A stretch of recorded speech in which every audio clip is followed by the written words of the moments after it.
বোমা, আমি এখানে 3 দিন ধরে খায় না খেয়ে লুকায় আছি। কি বললেন? আপনি 3 দিন যাবত এখানেই লুকিয়ে আছেন? বাবা, আপনি কি বাচ্চা মানুষ যে আপনি এখানে লুকিয়ে আছেন? আপনাকে কোথায় কোথায় খুঁজেছি আপনার কোনো ধারণা আছে? আত্মীয় স্বজনের বাড়ির সমস্ত খোঁজা শেষ, আপনি কোথাও যাননি, আপনি এখানে লুকিয়ে আছেন। আপনি যেভাবে লুকিয়ে আছেন আমাদের মান সম্মান কোথায় গিয়ে দাঁড়িয়েছে আপনি একবার বুঝতে পেরেছেন? এখান থেকে বের হন, বের হন বলছি। আর আপনি এমনটা কেন করেছেন? হ্যাঁ, তাহলে বোমা শুনো,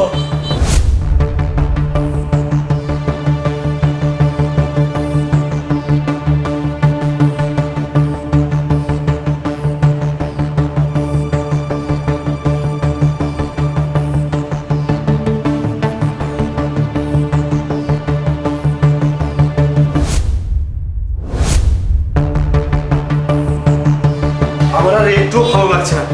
আজকে 3টা দিন হয়ে গেছে, বাবা কোথায় গিয়েছে কিছুই বুঝতে পারছে না। এই মানুষটার জন্য আমার এত খাটাখাটি আর ভালো লাগছে না, আমার পেন লাগছে অনেক। আমারও তো সেম অবস্থা। আত্মীয় স্বজনদের বাড়ির সব জায়গায় খোঁজ নিয়েছি, কোথাও বাবা যায়নি। বাবা গেলটা কোথায় বলো তো? আচ্ছা, বাবার তো রোড অ্যাক্সিডেন্ট হয়ে যায়নি? আরে সেটাও তো বলতে পারবো না, কিন্তু আমি আগে থেকে চিন্তা করেছিলাম যে বাবাকে বৃদ্ধাশ্রমে রেখে আসবো। এই বৃদ্ধ মানুষটা আমার কোনো কাজে আসে না, বসে বসে আমার অন্ন ধ্বংস করছে। তুমি একদম আমার মনের কথা বলেছো, আমিও সেটাই সিদ্ধান্ত নিয়েছিলাম। আর তাছাড়া বাবা এই বাড়িতে থাকলে এই রুমটা দেখো, এই রুমটা উনি দখল করে রাখে। এই রুমটা যদি আমরা ভাড়া দিতে পারি মাসে মাসে কিছু টাকা আসবে, আমাদেরই তো হচ্ছে সংসারের উন্নতি হবে, তাই না? হ্যাঁ সেটা ঠিক, কিন্তু কোথায় গেল মানুষটা? অন্তত আরে চিন্তা বাদ দাও না, যেখানে খুশি গিয়েছে। যদি মারা গিয়ে থাকে আমাদের জন্য সুবিধা হয়েছে, কেউ আর আমাদেরকে দোষারোপ করতে পারবে না। বাবা তো ইচ্ছা করে চলে গিয়েছে, তাই না? আমাদের কোনো দোষ থাকলো না। ঠিক আছে, আমার অফিসে টাইম হয়ে গিয়েছে, আমি যাচ্ছি। ঠিক আছে, যাও। ঠিক আছে, আমি সব কিছু বুঝতে পেরেছি, আপনি বের হন, বের হন বলছি। হ্যালো, কোথায় তুমি? তোমার অফিসে যেতে হবে না, তাড়াতাড়ি বাসায় এসো, বাবাকে পেয়েছি। আরে কি বাবা, তুমি এখানে? আর তুমি কোথা থেকে আসলে? আর 3 দিন কোথায় ছিলে তুমি? বাবা, আমি তো করে পরীক্ষা করার লাগে খায় না খাইয়া 3 দিনের খানের নিচে পলায় আসছিলাম। আমি নিজ কানে বলছি, বাবা তুই আমার নিজের সন্তান হয়ে আমার ভালোবাসাস না।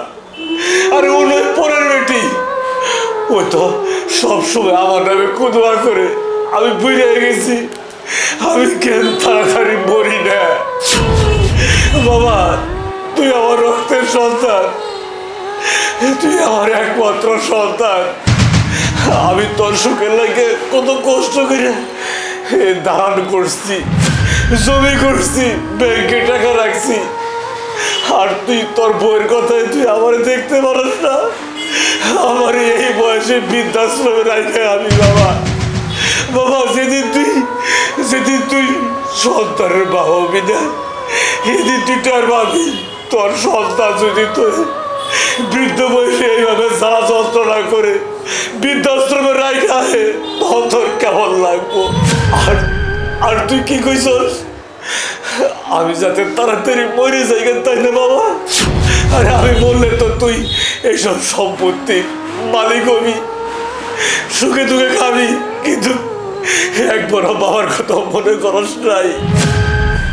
এই জন্মদাতা বাবা যদি তোর জন্ম না দিত তুই পৃথিবীতে আইতি না। বুঝতে পারছি বাবা, সম্পত্তির লোভে তুই রক্তের সম্পর্কের ছিন্ন করছস বাবা। আমি আর এই বাড়িতে থাকতে চাই না, যে বাড়িতে আমার সন্তান আমার এই বয়সে ভালোবাসে না, বিশ্বাস করে না। তাই তোরা এই বাড়িতে থাক, আমি চলে যাই। বাবা, বাবা প্লিজ বাবা, তুমি আমাকে মাফ করে দাও। আমি এতদিন যেটা ভেবেছি সেটা ভুল ভেবেছি। আমি এতদিন যেটা করেছি সেটা ভুল করেছি বাবা। আমি এতদিন চিন্তা করেছি তুমি বৃদ্ধ হয়ে গেছো, তুমি আমার কোনো কাজে আসবে না। তুমি যদি আমার বাসায় থাকো তাহলে আমারটা খাবে পড়বে, আমার অর্থ সম্পদ তুমি নষ্ট করবে। তাই ভেবেছিলাম তোমাকে আমি বৃদ্ধাশ্রমে দিয়ে আসবো। বাবা বিশ্বাস করো, তখন আমার মাথায় একবারও এই চিন্তাটা আসেনি। তুমি আমাকে জন্ম দিয়েছো, আমাকে সেই ছোট থেকে লালন পালন করে আদর ভালোবাসা স্নেহ দিয়ে আমাকে বড় করেছো তুমি। আমি যখন ছোট ছিলাম তুই তোমার এই কাঁধে আমাকে নিয়ে ঘুরেছো তুমি, অথচ সেই তুমিটাকে আজকে আমি আমার নিজের কাঁধের বোঝা মনে করছি। কিন্তু সেই দিন তো তুমি আমাকে বোঝা মনে করেনি, তুমি আমাকে নিয়ে উৎফুল্ল ছিলে, তুমি হাসি খুশিতে চলেছো। বাবা আমি ভুলে গিয়েছিলাম তোমার আদর ভালোবাসার কথা। বাবা প্লিজ, বাবা আমি তো তোমার ছেলে, আমি তোমার কোলাঙ্গার ছেলে, আমাকে একটা বার সুযোগ দাও বাবা। তুমি আমার প্রতি যতটা ভালোবাসা স্নেহ আদর দিয়েছো, আমি জানি কোনো দিনও আমি সেটা দিতে পারবো না, কিন্তু আমি তোমাকে কথা দিচ্ছি আজকের পর আমি তোমাকে কোনো দিনও অবহেলা করবো না। ঠিক আমার নিজের সন্তানের মতো তোমাকে আমি দেখবো, কারণ তুমি আমার বাবা। বাবা প্লিজ, আমি তোমার কাছে মাপ চাচ্ছি, একটা সুযোগ দাও। কবিতা প্লিজ, তুমি বাবাকে একটু বুঝিয়ে বলো না কবিতা প্লিজ। বাবা, আপনার ছেলে তো আপনার ছেলের ভুলটা বুঝতে পেরেছে, আর আমিও আমার ভুলটা বুঝতে পেরেছি। প্লিজ বাবা, আপনি আমাদেরকে মাফ করে দিন। আপনাকে এবারে থেকে কোথাও যেতে হবে না, আর ওই ধরনের চিন্তাভাবনা আমার আর কোনো দিন আসবে না মাথায়। প্লিজ বাবা, আপনি এই বাড়ি ছেড়ে কোথাও যাবেন না। বৌমা তুমি ঠিকই কইছ, আমার একটা মাত্র সন্তান, আমি কার সঙ্গে রাগ করে পলাই থাকবো, কথা বলবো না। তুই আমার আদরের সন্তান।